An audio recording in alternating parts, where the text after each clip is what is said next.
Ai, que bom, gente. Boa noite. A gente está começando o nosso... Hoje a Jane não pôde aparecer, ela teve várias traduções hoje, de vários eventos. Então, a gente vai seguir com o estudo.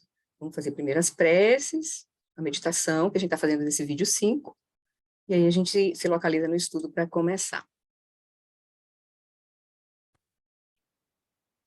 Então,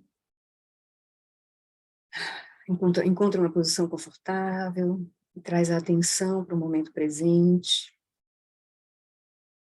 Relaxa o corpo, solta a respiração.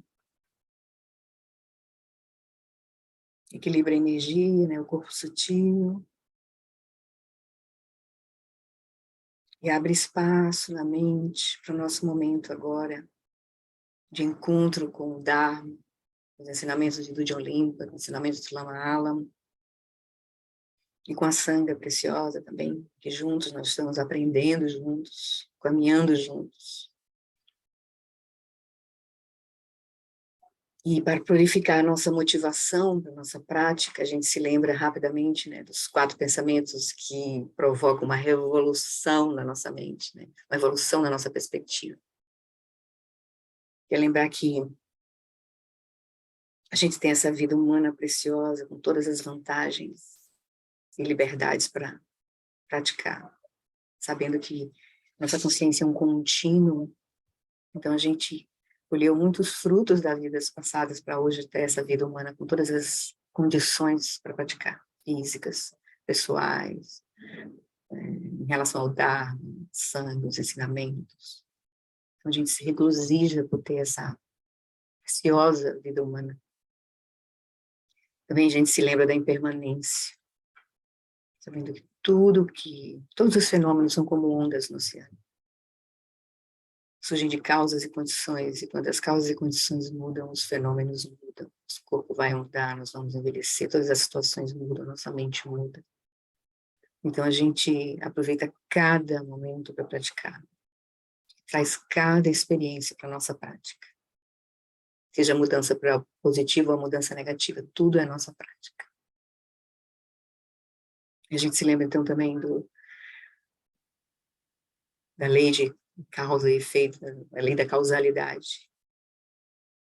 A gente lembra que a causa e o resultado de ações virtuosas e não virtuosas não podem ser evitados. Então, nós estamos completamente... tudo é interdependente. Tudo depende de causa e condições, surge de causa e condições. Então, tudo que acontece fora nos afeta internamente, tudo que acontece internamente afeta fora, o ambiente nos afeta, nosso corpo afeta o ambiente, nossa ação afeta o ambiente. Então, a gente começa por essa compreensão, a gente começa a ver que as coisas não têm tanta solidez, e que depende muito de muitas causas e condições, e principalmente das posições da nossa mente. E a gente se lembra, por fim, que a natureza contínua dos 3 reinos do samsara, ou seja, da mente operando em dualidade, é sofrimento. Enquanto a gente não superar a dualidade, a mente que não reconhece a sua verdadeira natureza, a gente vai experimentar sofrimento, mesmo nas circunstâncias mais favoráveis que a gente possa estar vivendo.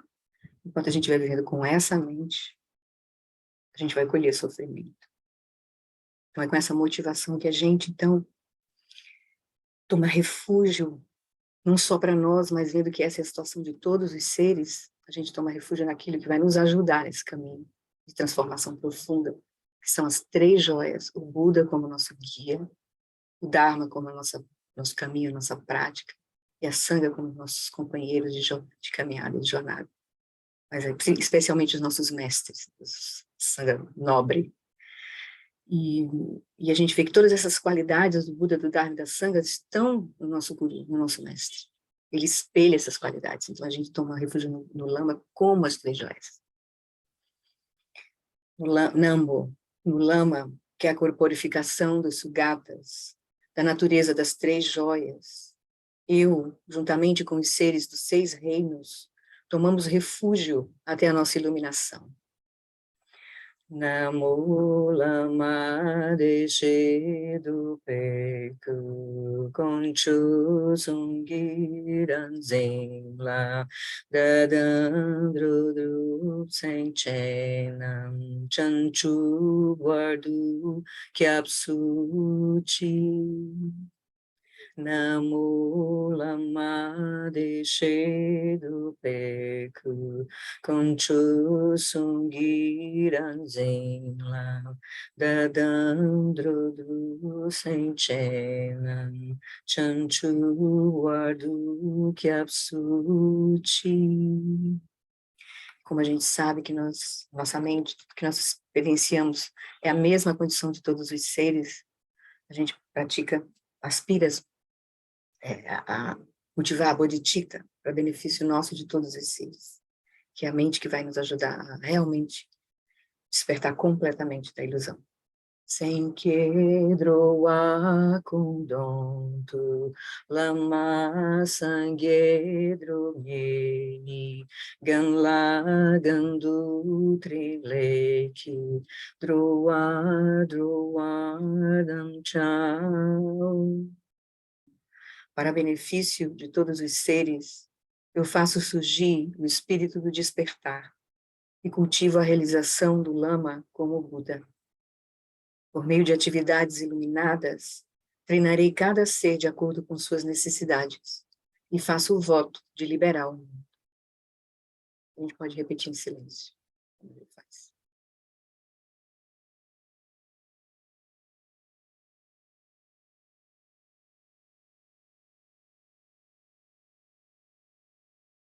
Tendo cultivado refúgio, tomado refúgio, renovado os votos de refúgio, cultivado bodhicitta, então a gente vai fazer a prece de 7 linhas, evocando a presença de Guru Rinpoche como nosso guru principal, mas como a inteligência de todos os Budas, para trazer bênçãos para a nossa prática agora, para a nossa compreensão, para liberar todos os nossos obstáculos, a realização, né, dos 3 kainas.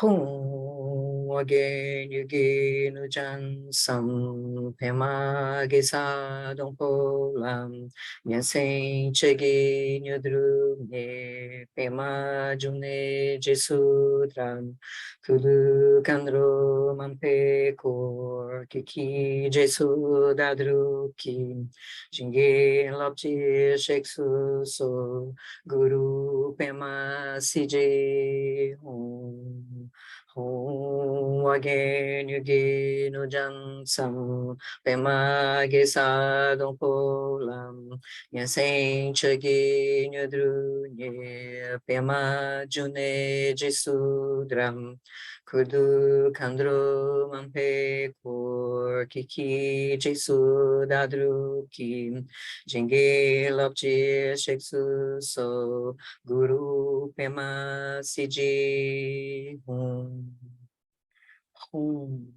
Na fronteira noroeste de Odiana, no coração de um lótus, está sentado aquele renomado como Padmasambhava, que alcançou o espantoso Supremo Siddhi e está cercado por uma hoste de muitas dakinis.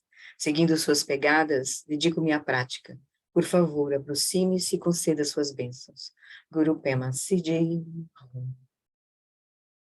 Então, a gente vai acumular um mala do mantra do Guru, enquanto a gente recebe as bênçãos na forma das 5 cores, não só nós, mas a gente pode imaginar que o Guru Rinpoche está irradiando para nós e para todos os seres, purificando toda a confusão, todas as direções.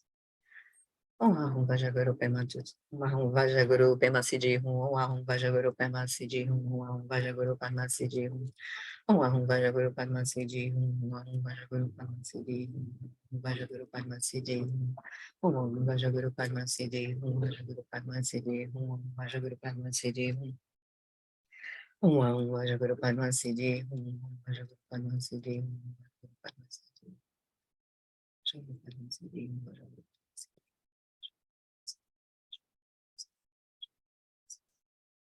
Om Vajaguru Padma Siddhi Hum, Vajaguru Padma Siddhi Hum, Vajaguru Padma Siddhi Hum, Om Vajaguru Padma Siddhi Hum, Vajaguru Padma Siddhi Hum, Vajaguru Padma Siddhi